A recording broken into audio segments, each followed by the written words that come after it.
Hello everyone. इस video में जो फाइनल सीए के एफआर सब्जेक्ट से कनेक्टेड है मैं कवर करूंगा केस सिनेरियो 5 जो कि इंडेस 12 से कनेक्टेड है। क्योंकि ये पूरा इंडेस 12 से कनेक्टेड है। चलिए स्टार्ट करते हैं। Joy limited wishes to calculate tax base of its asset and defer tax as on 31st March X5. The balance sheet has been adjusted by current tax expense. The extracts of the parts assets part of the balance sheet, ये balance sheet का एक part देके रखा है extract. Fine. First part NCA, second part intangible asset, third part current asset. Adjustment number 1 पे आते हैं। Depreciation expense for the year X4 X5 allowable in accordance with tax base is 2,06,000. Accounting depreciation included in operating cost is 1,70,000. ये current year का depreciation हो गया। देखिए, the cost of PP is 16 lakhs and Joy Limited has deducted expenses of 4,16,000 in its tax returns prior to the financial year X4 X5. Moreover, as on 31st March X5, Joy Limited for the first time revalued its property. Revalue किया है to 12 lakhs on revaluation surplus 88,000 है। Fine. देखते हैं। देखिए start करते हैं। सबसे पहले प्रॉपर्टी पीपी का जो वैल्यू है अकाउंट्स के हिसाब say that is carrying amount, जो हम इंडेस 12 में बोलते हैं। कैरिंग अमाउंट है 12 lakhs। और क्या क्या है? depreciation expense for the year X4 X5 allowable in accordance with the tax law। ये टैक्स के हिसाब से करंट ईयर का डेप्रिसिएशन है। And accounting depreciation included in operating cost is 1,70,000। ये हमारा अकाउंटिंग डेप्रिसिएशन है जो कि करंट ईयर का है। तो ये जो डेटा था ऊपर का 3 लाइन, ये करंट ईयर का डेप्रिसिएशन है as per accounts and as per tax. ठीक है। Cost of PP is 16 lakhs and Joy Limited has deducted this much in tax return prior to financial year X4 X5। पहले, अभी तक, मतलब in short accumulated पहले का depreciation है 4,16,000 tax return में। और moreover as on 31st March Joy limited for the first time revalued the property to fair value of 12 lakhs। चलिए स्टार्ट करते हैं। सबसे पहले मैं अकाउंट्स में आता हूं। एज पर अकाउंट्स हमारा वैल्यू क्या है? एज पर अकाउंट्स हमारा क्लोजिंग वैल्यू है 12 lakhs। और इसमें हमने अपवर्ड रिवैल्यूएशन किया है 88,000। तो इसके पहले हमारा वैल्यू क्या था? 11,12,000। ये हमारा वैल्यू था। फाइन। अब डेप्रिसिएशन को मैं दो पार्ट में ब्रेक करता हूं, एक करंट ईयर का डेप्रिसिएशन और एक टिल लास्ट ईयर, जिसको हम अक्यूमुलेटेड डेप्रिसिएशन बोलते हैं। Opening balance basically, accumulated depreciation का opening balance. Till last year हमने क्या डेप्रिसिएशन चार्ज किया था? असेट का कहीं पे कॉस्ट दिया था। देखो कॉस्ट ऑफ पीपी 16 lakhs है। तो हमारा जो कॉस्ट है वो 16 lakhs है। फाइन। करंट ईयर का डेप्रिसिएशन भी है हमारे पास। Depreciation expense for the year X4 X5 accounts के हिसाब से है 1,70,000। ये फिगर 1,70,000 अकाउंट्स के हिसाब से है। करंट ईयर का डेप्रिसिएशन, ओके, ये हो गया हमारा करंट ईयर का डेप्रिसिएशन। तो 1 सेकेंड, इसको मैं थोड़ा सा ऊपर रजिस्ट कर लेता हूं। Cost less depreciation, accumulated depreciation, opening, मतलब ओपनिंग कैरिंग अमाउंट अगर हम देखेंगे, ओपनिंग कैरिंग अमाउंट तो ये है। कॉस्ट था हमारा 16 lakhs, cost of PP 16 lakhs। Fine. तो रिवर्स जाके बैलेंसिंग मिल जाएगा। 11,12,000 प्लस 1,70,000 करेंगे तो हमें ये मिलेगा 12,82,000। और इन दोनों का जो डिफरेंस है वो है हमारा opening provision for depreciation. I hope ये समझ गया होगा। कॉस्ट हमें क्वेश्चन में देके रखा है, ये फिगर देके रखा था, ये फिगर देके रखा है, रिवैल्यूएशन भी दिया है। तो मैंने इसे रिवर्स में गया मैं तो मुझे ये फिगर मिला। करंट ईयर का डेप्रिसिएशन दिया है तो फिर से मैं रिवर्स में गया तो ये मिला। और ये वाला फिगर बैलेंसिंग था। ओके, चलिए आगे जाते हैं। ये हो गया हमारा एज पर अकाउंट्स, ये पूरा डिटेल्स मैंने लिख दिया। अब आते हैं as per tax. As per tax क्या डिटेल्स वो देखते हैं। सबसे पहले कॉस्ट ऑब्वियसली वो सेम रहेगा, 16 lakhs कॉस्ट में कोई डिफरेंस नहीं है। फिर डेप्रिसिएशन टिल लास्ट ईयर, वो क्वेश्चन में दिया गया है कि टिल लास्ट ईयर हमने कितना डेप्रिसिएशन चार्ज किया है। एज पर टैक्स वो है, वन सेकेंड, या देखिए ये Joy limited has deducted 4,16,000 in its tax return prior to the financial year, मतलब पिछले साल तक। तो इन शॉर्ट हमारा ये ओपनिंग अक्यूमुलेटेड डेप्रिसिएशन हो गया एज पर टैक्स 4,16,000। तो एज पर टैक्स ये है 4,16,000, तो ये माइनस करेंगे तो 11,84,000। फाइन। करंट ईयर का डेप्रिसिएशन एज पर टैक्स, ये रिवैल्यूएशन लिख देता हूं। करंट ईयर का डेप्रिसिएशन एज पर टैक्स कितना था, टैक्स वाले information, as per tax laws is 2,06,000। चलिए ये हमारा करंट ईयर का डेप्रिसिएशन है 2,06,000।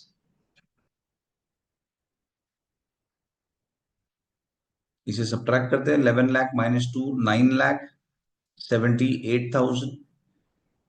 और टैक्स में हम रिवैल्यूएशन तो करते नहीं, अलाउड नहीं है, तो ये क्लोजिंग बैलेंस हो गया 9,78,000। फाइन, आई होप यहां तक समझा होगा। ये फिगर मैंने यहां से कैरी किया, ये फिगर 4,16,000 क्वेश्चन में दिया था तो मुझे ये मिला, ये भी करंट ईयर का डेप्रिसिएशन दिया है तो मुझे फाइनली क्लोजिंग बैलेंस मिल गया। ओके, चलिए आगे आते हैं अभी। अब हमें basically deferred tax asset find करना है, या लाइबिलिटी जो भी होगा वो फाइंड करते हैं पहले।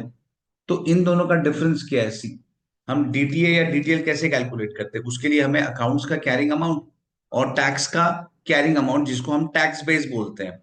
तो carrying amount and tax base का डिफरेंस चाहिए, तो 12 लाख माइनस 9,78,000, तो इन दोनों का डिफरेंस है 2,22,000। ये डिफरेंस है, और उस पर हम टैक्स रेट अप्लाई करेंगे। टैक्स रेट क्या है हमारा, 32%। टैक्स रेट है 32%। तो इस डिफरेंस का हम 32% चार्ज करेंगे, इसका 32%, दैट इज 71040। तो ये हो गया हमारा। अब ये डिफर्ड टैक्स एसेट है क्या डिफर्ड टैक्स लाइबिलिटी है, वो समझ लेते हैं एक बार।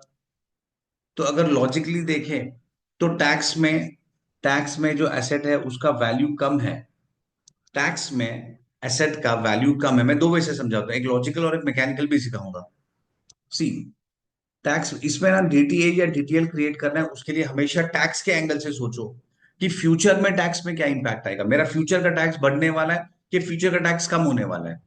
तो टैक्स में एसेट का वैल्यू, टैक्स में अगर हम कंपेयर करेंगे, ये 12 लाख से ये 978 है, ये 12 लाख से 978 है, तो टैक्स में मेरा असेट का वैल्यू कम है। इसका मतलब अगर टैक्स में असेट का वैल्यू कम है तो टैक्स में फ्यूचर में जो डेप्रिसिएशन चार्ज करूंगा तो वो भी कम होगा। अगर डेप्रिसिएशन कम है तो प्रॉफिट जो होगा, टैक्सेबल प्रॉफिट जो होगा वो ज्यादा होगा, जो मेरा प्रॉफिट होगा वो ज्यादा होगा, और प्रॉफिट ज्यादा होगा तो टैक्स भी ज्यादा होगा, तो टैक्स भी ज्यादा होगा। विच मीन्स फ्यूचर में टैक्स बढ़ने वाला है, फ्यूचर में टैक्स बढ़ने वाला है, तो हम डीटीएल क्रिएट करेंगे। मैं रिपीट करता हूं, टैक्स में एसेट का वैल्यू कम है, वैल्यू कम तो डेप्रिसिएशन भी कम, डेप्रिसिएशन कम तो प्रॉफिट ज्यादा, प्रॉफिट ज्यादा तो ऑब्वियसली जो टैक्स आएगा भरने वो भी ज्यादा। तो फ्यूचर में टैक्स बढ़ने वाला है, तो अगर फ्यूचर में टैक्स बढ़ने वाला है तो हम लाइबिलिटी क्रिएट करते हैं, और फ्यूचर में टैक्स कम होने वाला है तो हम असेट क्रिएट करते हैं। आई होप ये क्लियर हो गया। ये मैंने लॉजिकली एक्सप्लेन किया।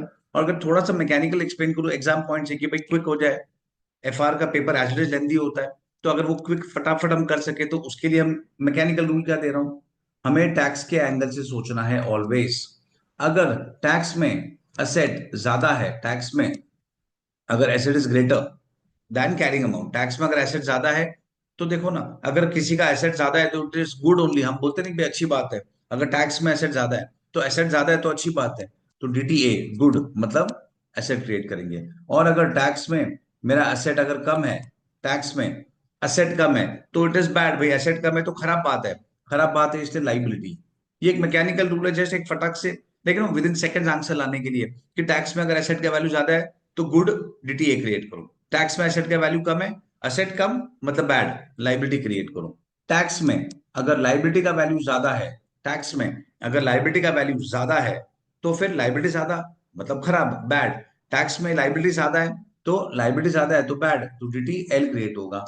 और टैक्स में अगर लाइबिलिटी कम है as compare to accounts, tax में अगर लाइबिलिटी कम है एज कंपेयर टू अकाउंट्स, तो लाइबिलिटी कम तो अच्छी बात है, गुड, तो DTA। आई होप ये मैकेनिकल रूल भी समझ गया होगा। चलिए अब मैं आगे जाता हूँ। उस मैकेनिकल रूल से इमीडिएटली फटक से विद इन सेकंड्स आ जाएगा, और बाकी लॉजिक तो ये अप्लाई होता ही है, हम करते ही हैं। चलिए फर्स्ट पार्ट आया, ये हमारा कंप्लीट हो गया। ये जो MCQ, अब इसका चेक कर लेते, कनेक्टेड टू असेट। तो पहला पूछा गया है, with respect two point determine the tax base of PP. हमें टैक्स बेस निकालना है। पीपी का टैक्स बेस क्या था, 9,78,000, ये हमारा टैक्स बेस है, 9,78,000। एज पर टैक्स हमने कैलकुलेट किया था 9,78,000। तो पहला आंसर है ये 9,78,000। नेक्स्ट है, with respect two point determine the deferred tax on PP. अभी हमने कैलकुलेट किया, जो डिफर्ड टैक्स है ये पूछा गया है, तो वो हमने कैलकुलेट किया 71,040, और वो भी DTL, वो भी DTL 7140 DTL। तो ये हो जाएगा हमारा 71,040 DTL। फाइन, आई होप ये क्लियर हो गया। नेक्स्ट जो है वो प्रोडक्ट डेवलपमेंट का है। चलिए उस पर आते हैं। अब यहाँ पे प्रोडक्ट डेवलपमेंट कॉस्ट दिया गया है 60,000। आ जाओ। इन X1 X2 Joy limited has incurred product development cost. X1 X2 की बात हो रही है, हम कौन सी ईयर में है, हम तो X4 X5 ईयर में है। फाइन, ये बोल रहे हैं कि भाई X1 X2 में प्रोडक्ट डेवलपमेंट कॉस्ट 1 लाख इनकर किया था। ये मैं अकाउंट्स की बात कर रहा हूं, टैक्स में फिर आएंगे। These costs were recognized as an asset and being amortized over a useful period of 10 years। 10 years में amortize करना है, तो 1 लाख डिवाइड बाई 10, तो 10,000 हमारा एवरी ईयर का amortization हो गया। एक साल का amortization 10 years है, 10,000 है। आई मीन एक साल का 10,000, और कितने साल निकल चुके हैं, X1 X2 X2 X3 X3 X4 और करंट ईयर X4 X5। तो 4 साल निकल चुका है, इसका मतलब हमने 40,000 amortization ऑलरेडी चार्ज कर दिया होगा।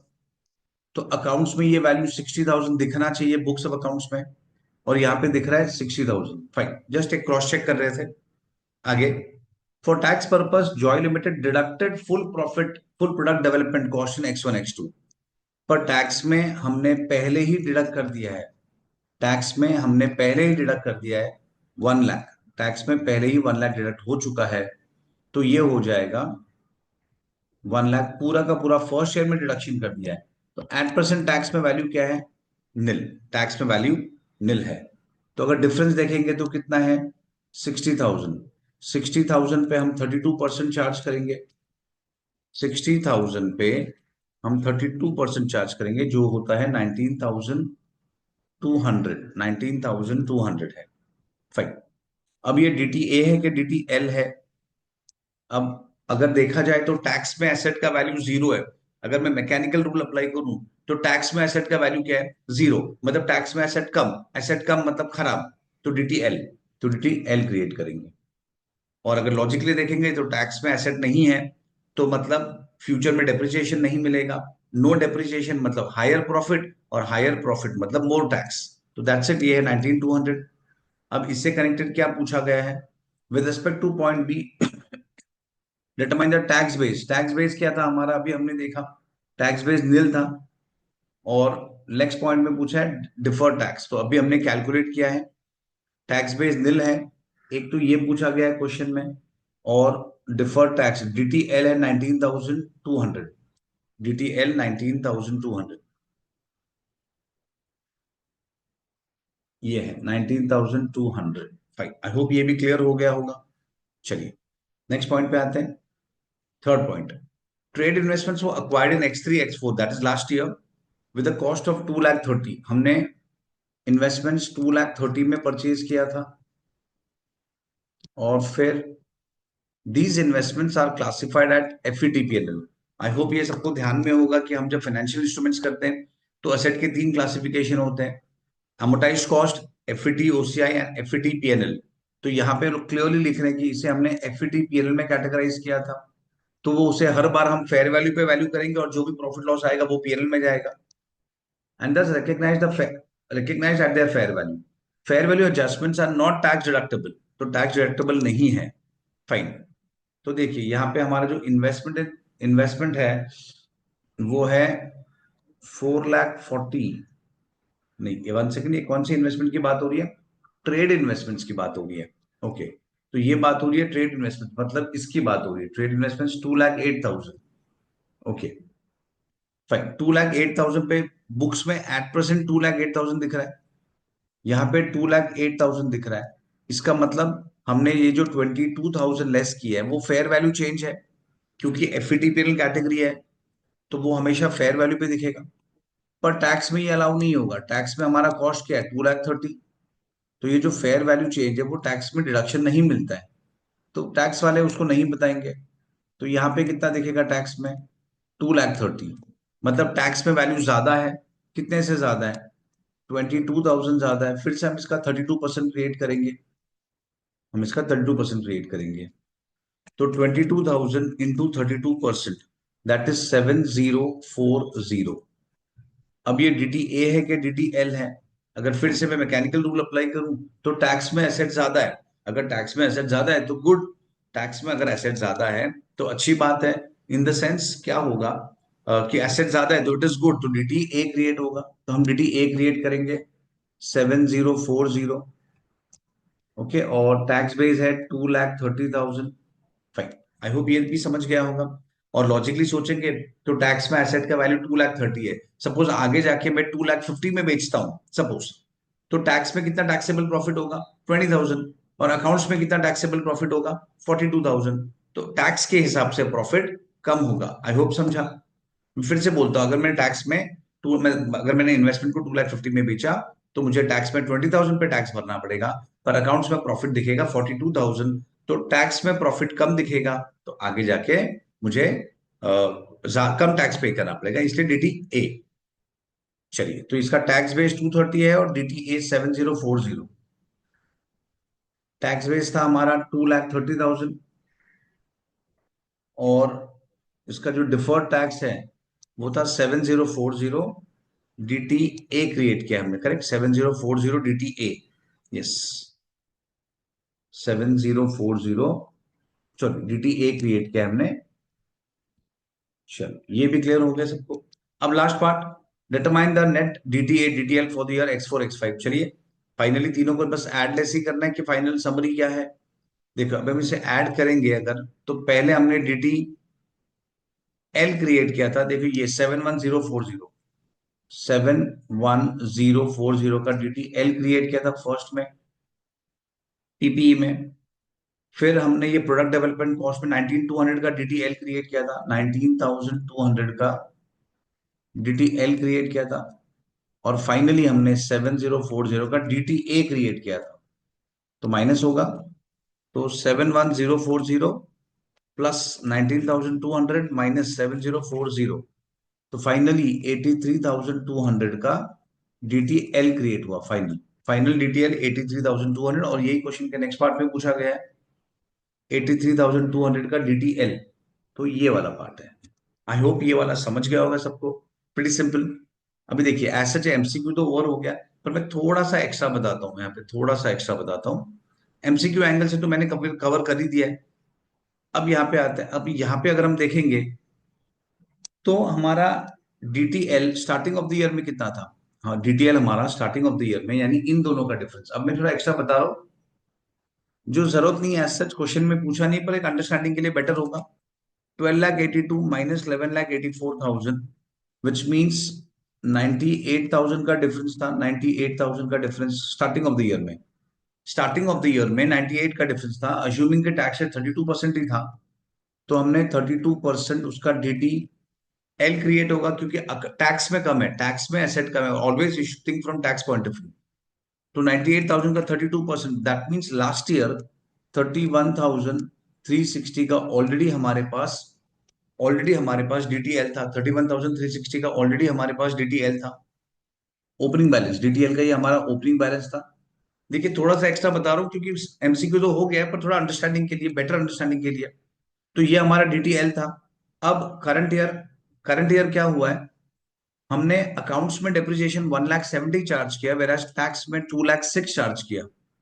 तो टैक्स में हमने 36,000 का डेप्रिसिएशन ज्यादा चार्ज किया। तो पहले से टैक्स में एसेट का वैल्यू कम था, पहले से टैक्स में एसेट का वैल्यू कम था, अब हमने और डेप्रिसिएशन चार्ज किया तो वो और कम हो गया, तो 32% और कम हो गया। तो 36,000 का 32% मतलब 11,520। ये और हमने, ये और कम हुआ, तो और कम हुआ तो और डिटेल बढ़ा, हमारा डिटेल और बढ़ा तो हमने डिटेल को ऐड करना है क्योंकि डिटेल बढ़ रहा है। और फिर हमने जब रिवैल्यूएशन किया तो अकाउंट्स ने 88,000 बढ़ा दिया और टैक्स ने नहीं किया रिवैल्यूएशन, तो डिफरेंस और बढ़ गया, टैक्स में और कम हो गया। क्योंकि अकाउंट्स ऊपर जा रहा है तो टैक्स कम हो रहा है। देखिए इसमें सब रीजन है, हर जगह पे टैक्स का वैल्यू कम है। ओपनिंग में भी कम था, फिर हमने डेप्रिसिएशन चार्ज किया तो डेप्रिसिएशन भी कम हुआ, डेप्रिसिएशन टैक्स में ज्यादा, तो डेप्रिसिएशन के वजह से, आई रिपीट, टैक्स में डेप्रिसिएशन हमने ज्यादा चार्ज किया तो वैल्यू और कम हुआ 36,000 से। अब हमने रिवैल्यूएशन किया, अकाउंट्स में इंक्रीज किया तो नब्बे, और टैक्स में नहीं किया, तो इसका मतलब टैक्स में और कम हो गया 88,000। तो टैक्स में भी 88,000 का और कम हो गया, तो 88,000 पे हम फिर से 32% डीटीएल क्रिएट करेंगे। 88,000 पे 32% का डीटीएल क्रिएट करेंगे, 28,160। तो ये ऐड करेंगे तो ये मैच होना चाहिए, 31,360 प्लस 11,520 प्लस 28,160, तो ये 71,040 आ गया। अब अगर हम एंट्री का बात करेंगे तो करंट ईयर जर्नल एंट्री कैसा होगा, ये वाला जो है वो एंट्री होगा, पीएनएल डेबिट होगा to DTL, PNL to DTL ये एंट्री होगा। Okay, PNL to DTL entry होगा, और पीएनएल टू डीटीएल, और ये वाला जो है ध्यान रखना, ये डिफरेंस रिवैल्यूएशन रिजर्व में गया है तो उससे कनेक्टेड, क्योंकि देखिए एज पर इंडिया 16 जो हम अप्रिसिएशन करते हैं एसेट का वैल्यू बढ़ेगा तो वो रिवैल्यूएशन सरप्लस में जाएगा, तो उस पे जब हम डीटीए डीटीएल क्रिएट करेंगे तो वो पीएनएल से नहीं, वो रिवैल्यूएशन सरप्लस से ही क्रिएट होगा, तो रिवैल्यूएशन सरप्लस टू डीटीएल, तो बस ये ध्यान रखना है। तो इस तरीके से एंट्री चार्ज होंगे। फाइन, आई होप समझ गया होगा। मैं नेक्स्ट एमसीक्यू में आता हूँ, नेक्स्ट एमसीक्यू में आते हैं। एमसीक्यू नंबर 6, जो अगेन अगेन इंडेक्स 12 से ही कनेक्टेड है, अगेन इंडेक्स 12 से कनेक्टेड है। फर्स्ट पैरा नॉर्मल है, सेकंड पैरा में एसेट लायबिलिटीज का वैल्यूज दिया है। मैं स्ट्रेट अवे थर्ड पैरा में आता हूँ। ये काफी इंपॉर्टेंट है, प्रॉपर्ली समझो। डेटर्स का जो है ये बच्चों को थोड़ा थोड़ा कंफ्यूजिंग लगता है, आरडीडी और वो सब, तो ये काफी, ये चीज समझ लेते हैं एक बार प्रॉपर्ली। सी, ट्रेड रिसीवेबल का वैल्यू 6,26,000 है। फाइन, आगे जाते हैं। Bad debt provision amounted to 1,30,000 and relates to two debtors, and relates to two debtors. तो सबसे पहले डेटर्स कितना है हमारा, ट्रेड रिसीवेबल है, अकाउंट्स में जो ट्रेड रिसीवेबल है वो है 6,26,000, और हमने जो आरडीडी चार्ज किया है अकाउंट्स में वो है 1,30,000, क्वेश्चन में क्लियरली लिखा गया है। तो विच मीन्स हमारे ओरिजिनल डेटर्स थे 7,56,000, ये हमारे ओरिजिनल ट्रेड रिसीवेबल थे, और हमने आरडीडी चार्ज किया 1,30,000। और 1,30,000 कैसे क्रिएट किया है, देखिए सबसे पहले हमारा करंट ईयर है 4/5, करंट ईयर है 4/5। अब हमने चार्ज कैसे किया है अकाउंट्स में, हमने अकाउंट्स में हमने आरडीडी किस तरीके से चार्ज किया वो समझ लेते हैं। Debtors 80,000, receivables originated in the year 23 and 100% provision was recognized in X3 X4, and debtor B 50,000, receivable originated in X3 X4 and 100% provision was recognized in X4 X5। चलिए ये थोड़ा प्रॉपर्ली समझ लेते हैं एक बार, और फिर नीचे टैक्स के बारे में लिखे आप वो, ये पहला टैक्स के बाद में देखेंगे, पहले अकाउंट्स को समझ लेते हैं। 3 साल का डेटा है, 3 साल का डेटा लिंक्ड है। करंट ईयर हमारा X4 X5 है, लास्ट ईयर X3 X4, और उसके पहले था X2 X3। अब फर्स्ट पार्ट में क्या लिखा है, डेटर ए जो 80,000 है विच ओरिजिनेटेड इन X2 X3, वो ओरिजिनेट कब हुआ, वो ओरिजिनेट कब हुआ, ओरिजिनेट हुआ इन द ईयर 23। यहाँ पे वो ओरिजिनेट हुआ 80,000 इन द ईयर 23, और उसका हमने आरडीडी कब चार्ज किया, हमने आरडीडी चार्ज किया 100% provision was recognised in X3 X4। देखिए क्वेश्चन को समझ लो, फिर सोल्यूशन सिंपल है। एक बार ये बच्चे क्वेश्चन में कंफ्यूज हो जाते हैं, तो इसका हमने आरडीडी चार्ज किया in next year X3 X4, तो अकाउंट्स में हमने यहाँ पे आरडीडी चार्ज किया है अकाउंट्स में। फाइन, फिर next para, debtor B 50,000 originated in X3 X4, तो डेटर बी है जो X3 X4 में ओरिजिनेट हुआ था, यहाँ पे ओरिजिनेट हुआ था। और उसका हमने आरडीडी कब चार्ज किया, देखो क्या लिखा है, and 100% provision was recognise in X4 X5। तो हमने इसका आरडीडी X4 X5 में रिकग्नाइज किया, इस ईयर में रिकग्नाइज किया। तो टोटल एज ऑन 31/3/X5 हमारा आरडीडी है 80,000 ये वाला, एंड 50,000 ये वाला, तो 1,30,000 हमारा टोटल आरडीडी है। फाइन। अब हम टैक्स का भी समझ लेते हैं कि टैक्स में क्या सिनेरियो है। ये अकाउंट्स में था, अब टैक्स में क्या हुआ है एक बार वो समझ लेते हैं कि टैक्स में किस तरीके से आरडीडी चार्ज किया है। तो टैक्स में क्या लिखा गया है, रूल समझिए टैक्स का। Tax laws allow deduction of 20% of provision for debtors overdue for more than 1 year. अगर कोई डेटर का 1 साल से ज्यादा टाइम हो गया और पैसा नहीं आया, तो उस पर इनकम टैक्स हमें 20% अलाउ कर रहा है। नदर 30% for debtors overdue for more then 2 years, 2 साल से ज्यादा हो गया तो 30% और डिडक्शन मिलेगा। And remaining 50% for more then 3 years, मतलब किसी डेटर का पैसा 1 साल के ऊपर हो गया नहीं आया तो 20% आरडीडी, 2 साल के ऊपर हो गया नहीं आया तो 30% आरडीडी, 3 साल के ऊपर हो गया और नहीं आया तो 50% आरडीडी। तो हम इस तरीके से हम आरडीडी क्रिएट करेंगे इन केस ऑफ डेटर्स। अब यहां पे आते हैं, तो अब ये जो 80,000 था ये कब क्रिएट हुआ, X2 X3 में, X2 X3 में क्रिएट हुआ, करेक्ट। अब इसका आरडीडी कैसे अलाउ होगा। अब अगर मैं वो जो 80,000 वाले डेटर्स है उसके ये एंगल से देखो, ये एंगल से पहले, दैट मीन्स 31/3/X4 में क्या टाइम लिमिट हुआ है। अच्छा, अब ये जो डेटर है ओरिजिनेट हुआ था in the year X2 X3, मतलब समवेयर ओवर ईयर। तो तो एज ऑन 31/3/X4 वो 1 साल से ज्यादा हो गया है। फॉर एग्जाम्पल वो ओरिजिनेट यहां पे हुआ है, फॉर एग्जाम्पल वो ओरिजिनेट यहां पे हुआ है कहीं पे, तो उसका 1 साल यहां पे कंप्लीट हुआ होगा। तो ये पॉइंट जो है वो 1 साल से ज्यादा है, 1 साल से ज्यादा। तो अगर 1 साल से ज्यादा हो गया है, 1 साल से ज्यादा हो गया है, तो हम क्या करेंगे, हम 20% ऑलरेडी चार्ज करेंगे। तो 80,000 का 20% यहाँ पे चार्ज होगा, विच मीन 16,000। आई होप ये ओके है। 1 साल से ज्यादा हो गया है तो हम 16,000 ऑलरेडी चार्ज करेंगे। फिर वो डेटर का पैसा है 80,000 का ही, यहाँ पे भी नहीं आया है, वो ओरिजिनेट यहाँ पे हुआ होगा किधर, तो यहाँ पे 1 साल हुआ, यहाँ पे दूसरा साल हुआ, और यहाँ पे 2 साल से ज्यादा हो गया। तो अगर 2 साल से ज्यादा टाइम लिमिट हो चुका है तो 30% और डिडक्शन मिलेगा। तो इस 80,000 का हमें 30% और डिडक्शन मिलेगा, विच मीन्स 24,000। तो हमने टोटल 16,000 और 40,000 का आरडीडी टैक्स में अलाउ करेंगे as far as 80,000 is concern. अब अगर हम ये 50,000 को देखते हैं, अब अगर हम 50,000 को देखते हैं तो अब क्या पोजीशन है 50,000 का। अब हम 50,000 को देख रहे हैं, तो 50,000 को, ये 50,000 क्रिएट यहाँ पे कहीं पे हुआ होगा फॉर एग्जाम्पल। तो यहाँ पे 1 साल हो गया और यहाँ पे 1 साल से थोड़ा और ज्यादा हो गया, तो विच मीन्स 1 साल से ज्यादा हो गया। अगर 1 साल से ज्यादा हुआ तो कितना डिडक्शन था, 20%। तो ये 50,000 का 20% मतलब 10,000 डिडक्शन मिलेगा। तो इन शॉर्ट टैक्स में अगर मैं इन तीनों फिगर्स को ऐड करूं तो 16,000 प्लस 24,000 दैट इज 40 प्लस 10, तो मुझे 50,000 का टोटल डिडक्शन मिला है। 50,000 का टोटल डिडक्शन मुझे मिला है। तो अगर मैं अब यहाँ पे अकाउंट्स और टैक्स का डेटा प्रेजेंट करूं, अकाउंट्स और टैक्स, तो अकाउंट्स में डेटर्स हमारे थे, मैंने ऊपर लिखा है तो मैं ऊपर ही प्रेजेंट कर लेता हूँ यहाँ पे ही। चलिए यहाँ पे लेता हूँ मैं, टैक्स में हमने, टैक्स में हमारे ट्रेड रिसीवेबल्स 7,56,000 थे, और टोटल ऑलरेडी कितना हमने कैलकुलेट किया 50,000। यस, ये 50,000 टोटल।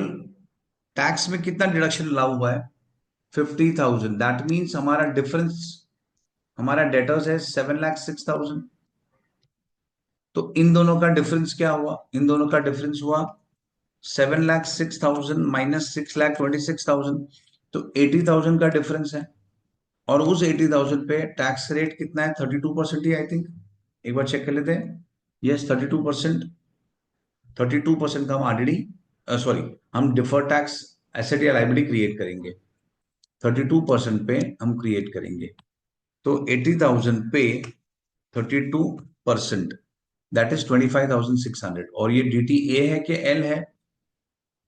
फिर सेम थिंग अगर मैं मैकेनिकल बोलूं तो टैक्स में असेट का वैल्यू ज्यादा है, टैक्स में अगर एसेट का वैल्यू ज्यादा है एज कंपेयर टू अकाउंट्स, तो टैक्स में वैल्यू ज्यादा है तो इट इज गुड, तो dt a, तो dt a क्रिएट होगा 25,600। ओके, आई होप ये भी क्लियर हो गया होगा सबको।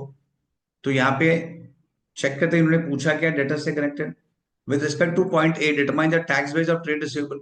तो टैक्स बेस क्या था हमारा ट्रेड रिसीवेबल में 7,06,000, ये वाला फिगर 7,06,000। चलिए इस पे आते हैं, 7,06,000, तो ये हो गया हमारा D 7,06,000।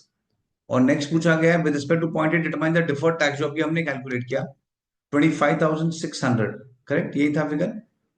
Yes 25,600 dt a, 25,600 dt a, 25,600 का हमने dt a क्रिएट किया। क्लियर हुआ। अब नेक्स्ट पे आते हैं इन्वेंट्रीज। ये तो बहुत बेसिक है। Joy limited accounts for inventory obsolete provision, the new provision created in X4 X5 was 10,800, total provision 18,000, this provision is not tax deductible as it is a general provision। Okay, तो inventory का value कितना है हमारे books में 3,04,000, accounts में 3,04,000 है, accounts में 3,04,000 का टोटल वैल्यू दिख रहा है इन्वेंट्रीज का। ओके, अकाउंट्स में ये वैल्यू 3,04,000, यस। और हमने कितना प्रोविजन डिडक्ट किया है, टोटल प्रोविजन 18,000, करंट ईयर 10,800 की है लेकिन टोटल तो 18,000 है। तो ये हो गया 3,04,000 प्लस 18, दैट इज 3,22,000। ये हमारा इन्वेंट्री का ओरिजिनल कॉस्ट था, ये हो गया अकाउंट्स का। और टैक्स में तो कोई चीज लेस हुई नहीं है, तो टैक्स में एसेट था, इन्वेंट्री था 3,22,000, और उस पे ये जो प्रोविजन है वो अलाउड ही नहीं है। वो एक्चुअल बिकने पे जो भी प्रॉफिट लॉस होगा तो उसका वैल्यू स्टिल 3,22,000 है। तो इन दोनों का डिफरेंस कितना है, डिफरेंस है 18,000। और सिंपल हम अगर 18,000 पे 32% टैक्स रेट चार्ज करेंगे, तो 18,000 पे 32% इज 5,760। और ये डी टी ए है कि एल है, तो टैक्स में एसेट का वैल्यू ज्यादा है तो डिफर्ड टैक्स एसेट, टैक्स में एसेट का वैल्यू ज्यादा है इसलिए हम डिफर्ड टैक्स एसेट क्रिएट करेंगे। तो यहाँ पे क्या पूछा with respect two point be determine the tax base, पहले टैक्स बेस पूछा था तो वो हमारा था 3,22,000, करेक्ट 3,22,000 ये वाला फिगर 3,22,000, फाइन 3,22,000। और अभी हमने डिफर्ड टैक्स एसेट क्रिएट किया 5,760 का, 5,760 का डिफर्ड टैक्स एसेट। तो ये वाला आंसर हो गया 5,760। दैट्स इट, क्वेश्चन ओवर हो गया है। आई होप ये दोनों केस सिनेरियो समझा होगा। चलिए मैं स्टॉप करता हूं और आगे के केस सिनेरियोस नेक्स्ट वीडियो में और कंटिन्यू करूंगा। चलो बाय।